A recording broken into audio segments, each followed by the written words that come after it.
अस्सलाम वालेकुम वरहमतुल्लाहि वबरकातुहू। मैं हूँ इब्राहिम ख़ान। तमाम देखने और सुनने वालों को मेरे तरफ़ से ईद मुबारक। नाज़रीन, इमरान रियाज़ ने आज एक व्लॉग किया है, बहुत शानदार है। शायद आप लोगों ने सुना भी होगा, लेकिन मैं आपके साथ एक क्लिप शेयर करना चाहता हूँ, वो बड़ा शानदार है। चलिए सुनते हैं, फिर आगे बात करते हैं। मेरा बतौर सहाफ़ी मैं जानना चाहता था कि क्योंकि उन दिनों खबरें आ रही थी कि अमेरिका पाकिस्तान की एयर स्पेस इस्तेमाल करेगा और पाकिस्तान उसमें कुछ नहीं कहेगा, और इस किस्म की मुख्तलिफ लोग खबरें दे रहे थे। अमेरिका से कुछ सोर्सेज इस तरह की चीज़ें रिपोर्ट कर रहे थे, तो मैंने चाहा कि मैं जनरल रिटायर बाजवा साहब से पूछूं कि वो क्या कहते हैं। उस वक्त वो आर्मी चीफ थे। तो जनरल बाजवा इसके ऊपर लड़ पड़े और बहुत गुस्से में आ गए, और उन्होंने ये बताना शुरू कर दिया कि अमेरिकन तैयारे कितनी बुलंदी पे उड़ते हैं। उन्होंने ये बताना शुरू कर दिया कि अमेरिकन ड्रोन्स जो हैं वो नाकाबिले तस्खीर हैं, और उन्होंने इस तरीके से इस चीज़ को बताया कि जैसे पाकिस्तान की हैसियत ही कोई नहीं है, यानी पाकिस्तान किसी चीज़ के अंदर कन्फ्रंट्रेशन में जा ही नहीं सकता। हमें ऐसा लगा, यानी मुझे बहुत अजीब लगा और बहुत बुरा लगा कि हमारे जर्नैल ने हमें डरी हुई बात बताई। कोई उम्मीद नहीं दिलाई कि अगर अमेरिका हमारी एयर स्पेस को इस्तेमाल करता है और हमारे ऊपर से गुजर जाता है या ज़बरदस्ती हमारी जगह इस्तेमाल करने की कोशिश करता है, तो हम बतौर कौम या बतौर फ़ौज उसको कैसे रोक सकते हैं, या हमारे पास क्या फार्मूला है, या हमारे पास क्या प्लानिंग है। तो एक बेचारगी का एहसास हुआ। जनरल बाजवा को गुस्सा जो अमेरिका पे चढ़ना चाहिए था वो मेरे पे चढ़ गया, और उन्होंने उसके अंदर एक रद्दमल बहुत अजीब किस्म का दिया। वो उस वक्त वहाँ पे जनरल फैज़ ने एक लुकमा दिया था, मुझे याद है, और उन्होंने उनके एक लुकमे के अंदर मुझे काफ़ी चीज़ें समझ आ गई थी। उन्होंने कहा था कि मामला ये है कि रोकने के लिए सिर्फ मारना ज़रूरी नहीं है, जब रोकना हो तो बहुत तरीके होते हैं। तो ये तो चलें, बात कोई समझ आती है, लेकिन जनरल बाजवा ने बिल्कुल हारा हुआ स्टेटमेंट दिया था और खौफजदा स्टेटमेंट दिया था। मैं हैरान था कि जो मुल्क तालिबान से मार खा रहा है वो पेशौरी चप्पल के अंदर मार रहे हैं उनको, और पुराने दूसरी जंग अजीम के हथियारों के साथ अमेरिका को शिकस्त दे रहे हैं। एक तरफ वो मुल्क वहाँ पर मार खा रहा है, और एक तरफ एक दुनिया की बड़ी फ़ौजों में से एक फ़ौज का मालिक आर्मी चीफ और एक एटॉमिक पावर मुल्क का मालिक आर्मी चीफ जो है वो इतनी डरी हुई और इतनी खौफजदा बात कर रहा है अमेरिका को लेकर। तो मुझे खासी जो है वो तशवीश भी थी, बहुत बेचैनी भी थी, और बाकी सहाफ़ियों का भी मिला जुला रद्द अमल था। इसमें जनरल बाजवा का इसराइल के बारे में क्या मौक़िफ़ था, उस तरफ भी मैं आपको बता देता हूँ। एक्चुअली मुझे ये बात कैसे पता चली, मुझे ये बात पता चली 2020 में, और 2020 में एक सहाफ़ी हैं, सीनियर सहाफ़ी हैं और मेरे दोस्त हैं, वो गए और जनरल बाजवा से 1-on-1 मुलाकात करके आए अकेले। उन्होंने बाजवा साहब से अकेले मुलाकात की और वापस आकर वो परेशान हो गए, और उन्होंने मुझे रात गए फ़ोन किया। उन्होंने मुझे कहा कि हुआ ये है कि मेरी जनरल बाजवा से मुलाकात हुई है और वो इसराइल के साथ पाकिस्तान के ताल्लुकात को नॉर्मलाइज़ करना चाहते हैं, इसराइल के साथ पाकिस्तान के ताल्लुकात को बढ़ाना चाहते हैं। ये बाजवा साहब की सोच है। तो मैंने उनसे कहा कि मुझे इस बात का थोड़ा बहुत आइडिया है।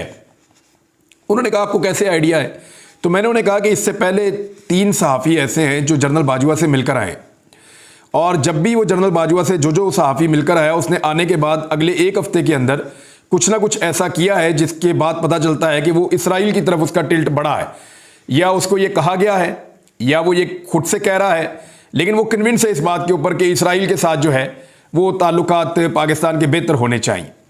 इनमें मैं सहाफ़ियों के नाम भी ले सकता हूं, लेकिन सबके लिए मुश्किल हो जाएगी। पाकिस्तान में एक बड़ा हसास टॉपिक है।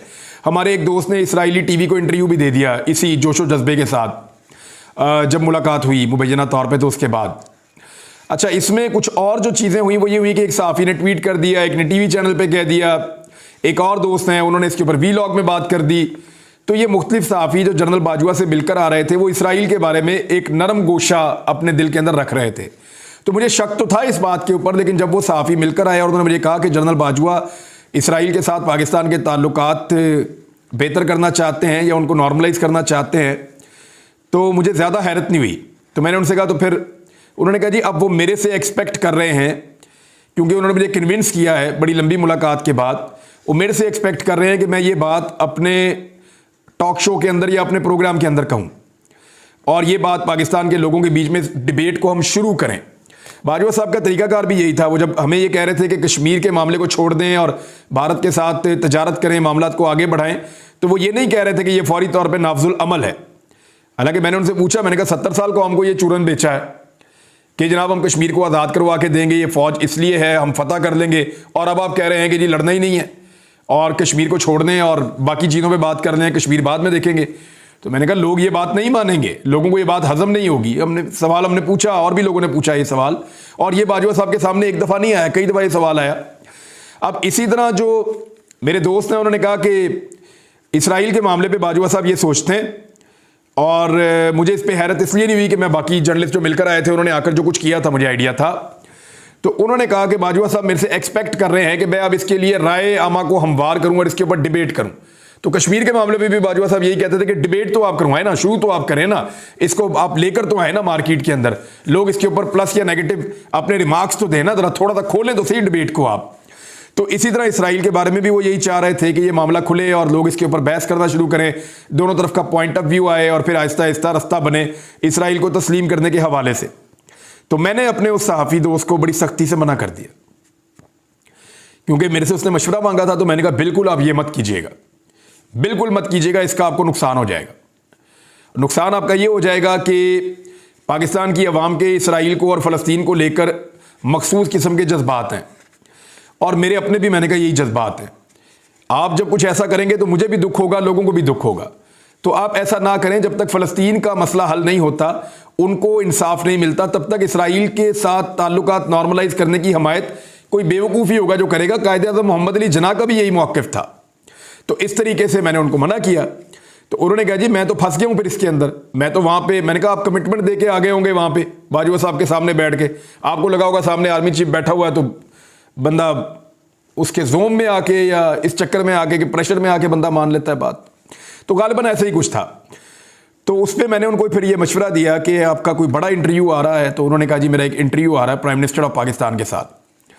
तो मैंने उन्हें कहा कि आप वहाँ पे ये सवाल पूछ लें इसराइल से लेकर कि इसराइल के साथ पाकिस्तान के ताल्लुकात नॉर्मलाइज करने पे आपकी राय क्या है, तो आपकी जान भी छूट जाएगी। बहरहाल वो मामला जो है वो इसी तरह हुआ। इमरान खान साहब ने साफ इनकार कर दिया, मैंने भी उनसे ये सवाल किया और कामरान खान साहब ने भी उनसे ये सवाल किया। तो इमरान खान साहब ने कहा मैं अपने अल्लाह को क्या जवाब दूंगा अगर मैं ये करूँगा। तो फ़लस्तीन के अंदर जो मुसलमान हैं उनको तो उनका हक़ नहीं मिला, तो मैं फिर क्या अपने अल्लाह को जवाब दूंगा। तो उन्होंने ऐसे करके कहा। तो ये एक और बड़ी वजह थी इख्तलाफात की कि जनरल बाजवा कुछ और सोचते थे इसराइल को लेकर और इमरान खान साहब कुछ और सोचते थे इसराइल को लेकर, कश्मीर को लेकर भी। तहरीक लब्बैक के खिलाफ जनरल बाजवा ने हमें बहुत उकसाया, हमें बहुत कहा, और ये सारे सहाफ़ी गवाही देंगे।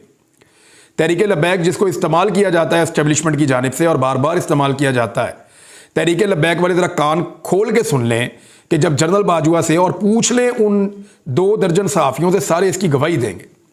जनरल बाजवा उकसा रहे थे सहाफ़ियों को कि आप तहरीक लब्बैक के खिलाफ रिपोर्टिंग करें, जितना ज़्यादा होता है उनको एक्सपोज करें, उनके खिलाफ बात करें। उस वक्त तहरीक लब्बैक जो है इन्होंने डंडा सोटा पकड़ा हुआ था, ये लोगों को फेंटे लगाते थे, हर जगह के ऊपर इन्होंने जो है वो एहतजाज के दौरान तोड़ फोड़ की हुई थी।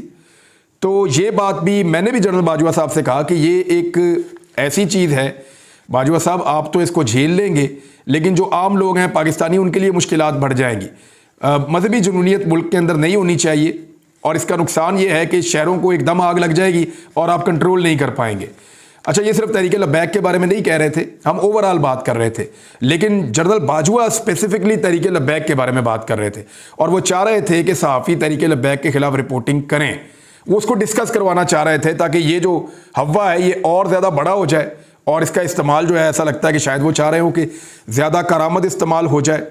तो ये चीज़ें इसराइल के बारे में और तहरीक लब्बैक के बारे में और कश्मीर के बारे में, ये चीज़ें और एयर स्पेस के बारे में जो अमेरिका की थी, जो मैंने सवाल किया था, ये चीज़ें मैंने आपको रिपोर्ट की हैं। इसके ऊपर तो 10 वीलॉग किए जा सकते हैं, वो इतनी लंबी मीटिंग थी, लेकिन मेरे ख्याल में चीज़ों को यहीं रोक लेते हैं। कोई चीज़ आएगी तो उसके ऊपर मैं आपको बताऊंगा कि एक्चुअली क्या हुआ था। आज हमने कुछ चीज़ें याद की हैं। यानी जनरल बाजवा ने एक ये भी बात की थी कि मैं अमेरिकन को और यूरोपियंस को ये कहता हूँ कि हम आप जैसे कपड़े पहनते हैं, आपकी तरह की ज़बान बोलते हैं, तो आप हमें उन मुल्कों की तरफ क्यों जाने देते हैं जिनका कल्चर हमसे नहीं मिलता और जिनकी ज़बान हम जानते ही नहीं हैं।